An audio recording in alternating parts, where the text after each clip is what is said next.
Jai Hind, all the students of class 11 English subject. Now today we are going to explain you some central idea about the poem The Laburnum Top. This is 11th class poem, English poem, and this has been taken from Hornbill. Hornbill नाम का जो है आपका book का जो portion है hornbill है, इसमें पोइट्री से लिया गया है laburnum top. The laburnum top जो है आपकी सेकंड पोइम है, उसमें से एक्सट्रैक्ट लिया गया है। वहाँ उस पोम का सेंट्रल आइडिया आप लोगों को मैं एक्सप्लेन कर रहा हूँ और आप लोग उसको समझ लें और बाद में अपनी नोटबुक में लिख भी सकते हैं। यहाँ सेंट्रल आइडिया स्टार्ट करेंगे। इसमें फर्स्ट ऑफ ऑल इसको मैं रीड कर देता हूँ और समझा देता हूँ। This pome is about a relationship between the laburnum top tree and the gold Finch bird. ये पोएम है, ये जो पोम है ये रिलेशनशिप के बारे में एक संबंध है। जो लेबनम ट्री है, अमलतास का पेड़ है, और गोल्ड फिंच बर्ड है, उसके बीच में जो रिलेशनशिप है, तो उनका जो संबंध है उसके बारे में बता रहा है।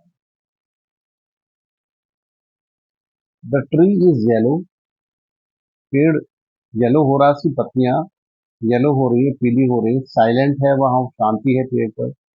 और डेथ लाइक, जैसे डेथ की शांति होती है, मृत्यु के समय शांति होती है, मौत का सन्नाटा होता है, इसी पेड़ पर सन्नाटा है, कोई हलचल नहीं हो रही है, बिल्कुल शांत है पेड़। मौत जैसा सन्नाटा हो रहा है, लगता कोई है ही नहीं पेड़ में, मलतास के पेड़ पर कोई है ही नहीं। The lifeless tree becomes alive, लेकिन थोड़ी ही देर में जिस पेड़ पर जीवन नहीं था, ऐसा लगता था ये लाइफलेस है, मरे के समान जो पेड़ था, मृत प्राय जो पेड़ था मलतास का, वो अचानक अलाइव हो जाता है, जीवित हो जाता है, जैसे लगता वो पेड़ में जान आ गई है। By arrival of the bird named gold Finch, gold Finch नाम की जो बर्ड है, वो जब आ जाती है तो पेड़ में हलचल होना शुरू हो जाती है। वो पेड़ जो अब तक शांत था, लेबनम ट्री जो पेड़ था, वो अब तक जो शांत था, वो उसमें हलचल शुरू हो जाती है, लगता है एक नया जीवन उसमें आ गया है। The yellow bird has shelter on the tree, yellow bird है वो पेड़ पर शरण ले लेती है, शेल्टर मीन्स शरण ले लेती है, on the tree where she comes to feed her little ones, जहाँ वो अपने छोटे बच्चों को भोजन खिलाने आती है। बाहर से भोजन का इंतजाम करके लाती है और फिर अपने बच्चों को भोजन खिलाती है।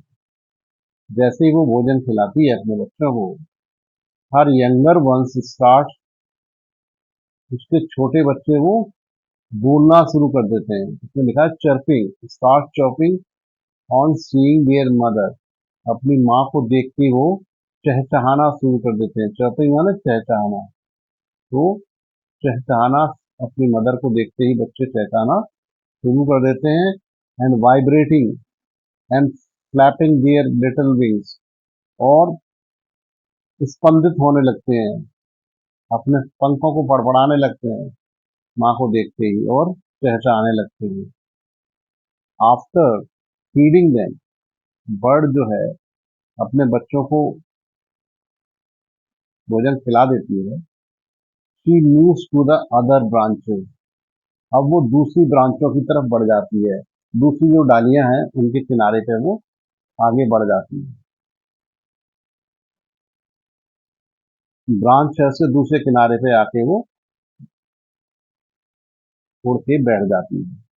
After feeding them she moves to the other branches, after feeding them she moves to the other branches flapping and chirping, वो फ्लैप करती है यानी पंख फड़फड़ाती है और चहचहाती है वो भी, गोल्ड फिश बर्ड जो है। The laburnum tree becomes vibrant, laburnum का जो ट्री है, अमलतास का पेड़ है, वो जीवंत होता है। As soon as the goldfinch leaves the tree, becomes silent and death-like again. लेकिन जैसे ही वो गोल्डफिंच बर्ड पेड़ को छोड़ के चली जाती है, तो वो ट्री है उसी तरह साइलेंट हो जाता है और मौत का सन्नाटा फिर पेड़ पर छा जाता है। अमलतास के पेड़ पर फिर स्थिति पहले जैसी हो जाती है। ये तो सेंट्रल आइडिया है, ये सभी स्टूडेंट्स नोट कर सकते हैं। इसके साथ साथ आपके एग्जाम्स होते हैं, उसमें कुछ एक्सट्रैक्ट दिया होता है, कुछ लाइन्स दी रहती है पोम की, तो लाइन को रीड करके आपको उसके आंसर देने पड़ते हैं, क्वेश्चंस के आंसर देने पड़ते हैं। तो वो भी एग्जाम्पल मैं आपको अभी बता देता हूँ, समझा देता हूँ, और आप लोग नोट कर लेना। अब देखिए आगे इस टाइप के क्वेश्चन आता है, एक्सट्रैक्ट दिया होगा, पोम का कोई लाइन्स होंगी, वो दी होंगी, इसमें लिखा रहता है read the given lines and answer the questions that follow. अब ये लाइन्स हरी इंक में देख रहे हो, ग्रीन इंक में, ये लाइन है, पोम की लाइन है शुरुआत की। The laburnum top is silent, quite still in the afternoon, yellow September sunlight, as few leaves yellowing, all its seeds fall. Laburnum top जो पेड़ है, अमलतास का पेड़ है, उसका जो शिखर है, जो चोटी है उसकी, वो कैसा है, वहां शांति है, एकदम साइलेंट है, क्वाइट स्टिल, बिल्कुल शांत है, कोई हलचल नहीं है। इन द आफ्टरनून, दोपहर के टाइम पर, दोपहर का समय है, येलो सेप्टेम्बर, सितंबर का महीना है, और जो उसकी लीव्स हैं वो येलो हो रही है। सनलाइट, और सनलाइट येलो करके, सनलाइट जो धूप है येलो कलर की वो पेड़ पर आ रही है। एज फ्यू लीव्स येलोइंग, कुछ पत्तियां पीली पड़ रही हैं। ऑल इट्स सीड्स फॉलन, और कुछ उसके बीज जो हैं, सीड हैं, वो गिर चुके हैं जमीन पर। तो ये पेड़ की हालत है। अब आपको नंबर 1 क्वेश्चन लिखना है, what do you know about the laburnum tree. Laburnum tree के बारे में आप क्या जानते हो। तो इसका आंसर है, it is a short tree with yellow flowers. एक छोटा पेड़ है जिसके येलो फ्लावर्स है, इसके फूल पीले रंग के हैं, एंड पॉइजनस सीड्स, लेकिन इसके जो बीज हैं वो जहरीले हैं, वो नुकसानदायक हैं, इनको हर कोई खा नहीं सकता। तो उसके बीज हैं वो कैसे हैं, जहरीले हैं, पॉइजनस हैं। ये है लेबनम ट्री का हाल। उसके बाद second question, what kind of afternoon is described in the stanza. Stanza में किस टाइप का आफ्टरनून बताया गया है। आंसर है इसका, it is a September afternoon, सितंबर महीने का आफ्टरनून है, विद येलो सनलाइट, पीले कलर की धूप पड़ रही है। How are few leaves of the laburnum tree. कुछ पत्तियां, लेबनम ट्री की जो कुछ पत्तियां, वो किस स्थिति में आ गई हैं। तो इसका आंसर, दे आर येलोइंग, वो पीली पड़ रही है, वो पत्तियां पीली पड़ रही हैं। What has happen to its seeds, इसके बीजों को क्या हो गया, जो इसके बीज हैं उनको क्या हो गया है।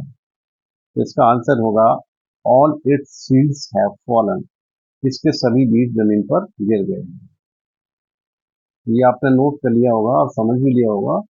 वंस अगेन मैं आपको एक फुल व्यू दे देता हूँ, so that you can understand it well. देख लें, फुल व्यू है, यहाँ से आपको स्टार्ट करना, लेकिन उससे पहले वर्ड मीनिंग भी नोट कर लेंगे, इंपॉर्टेंट वर्ड मीनिंग्स इसके हैं, तो उनको वो समझ लेना और नोट कर लेना। उसके बाद ये लेबनन टॉप का सेंट्रल आइडिया आ जाएगा, और फिर कुछ स्टैंजा दी है, उसके आंसर हैं, क्वेश्चन और आंसर की है, वो भी नोट करना है। इसके साथ एक स्टैंजा एग्जाम्पल और है, ये तो एक स्टैंजा है, दूसरे स्टैंजा भी आप समझ लीजिए, एग्जाम में आ सकता है कि स्टेंजा कोई भी आ सकती है, तो आप उस पर ध्यान देंगे। सेकंड स्टेंजा है, अब मैं आपको इधर दिखा देता हूँ सेकंड स्टेंजा, इसको भी आप समझ लें।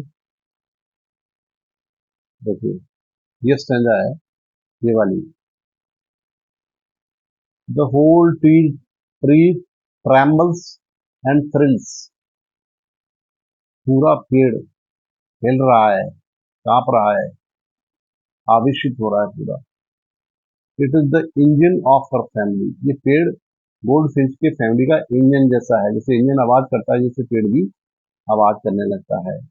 सी स्टोक्स इज फुल, आवाज क्यों करता है कि इसके बच्चे जो बैठे हैं घोंसले में अपनी माँ को जैसे देखते हैं वो बोलना शुरू कर देते हैं, तो वो जब बोलते हैं चहचाते हैं और अपने पंख बढ़ाते हैं, वाइब्रेशन देते हैं, तो गोल्डन फिश है वो भी इसमें सहयोग करती है। सी स्ट्रोक्स इट फुल, इसको फुल कर देती है, उस आवाज को और हलचल को और बढ़ा देती है।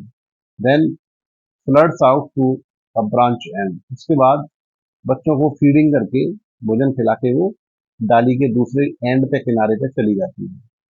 Showing her barred face identity mask, और अपना चेहरा धारीदार जो फेस है और उसको दिखा देती है, दिखने लगता है, क्योंकि पेड़ पर धूप पड़ रही होती है, तो बीच में जो पत्तियों के बीच में छन के जो धूप आ रही होती है वो उसके ऊपर धूप पड़ रही होती है, तो ऐसा लगता है पीली धारियां से इसके ऊपर हो रही है, इस तरह से वो दिखाई देती है। अब इसमें भी सेम टाइप के क्वेश्चन है। नंबर वन क्वेश्चन समझ लीजिए,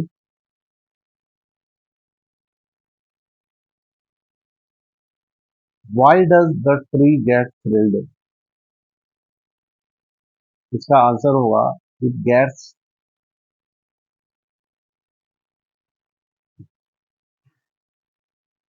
देखिए इट गेट्स, लिखा है थ्रिल्ड विद, नो कर लीजिए,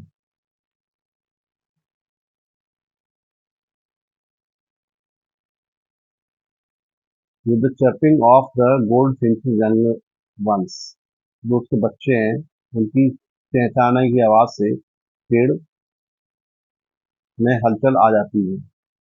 गोल्ड फिंच के जो बच्चे हैं जैसे ही वो पंख फड़फड़ाते हैं चहचहाते हैं, तो उससे पेड़ में हलचल आ जाती है।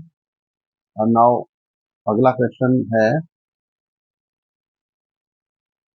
Why has the tree been called engine of a family, answer है like an engine the tree is filled with shrill sounds of the goldfinch family, so it has been called the engine of the family।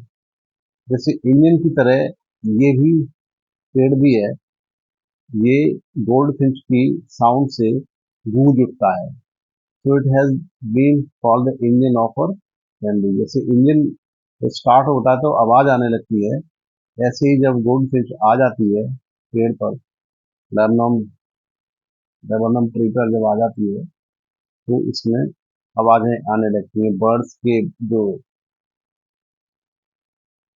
फड़फड़ाने की और चहचहाने की आवाज आने लगती है। So it has been called the engine of the her family, इसलिए उसकी फैमिली का इंजन उसको कहा गया है।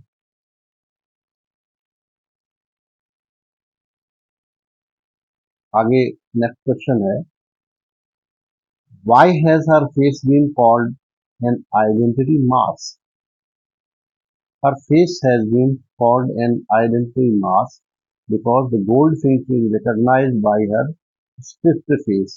उसका धारीदार चेहरा है, इसलिए उसको आइडेंटिटी मास्क कहा गया है। नेक्स्ट क्वेश्चन है, what does the goldfish do for the tree, she Stokes it's full, वो उसमें हलचल और पैदा कर देती है, वो भी फड़फड़ाती है, बच्चे बच्चे फड़फड़ाते हैं तो वो भी फड़फड़ाती है, बोलती है चहचहाती है, इससे हलचल को और तेज कर देती है, उसको फुल कर देती है।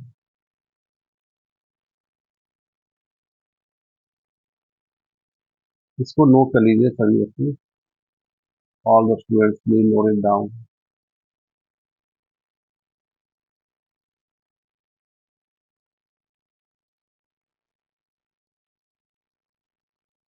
तो ये ठीक से तैयारी करना सभी बच्चे, इसको बार बार पढ़िए, समझिए और अपने एग्जाम के लिए ठीक से तैयारी करें। This is very important topic.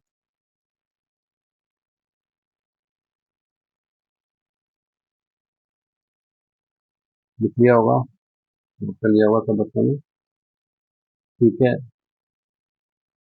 Wish you good luck, all the best, जय हिंद।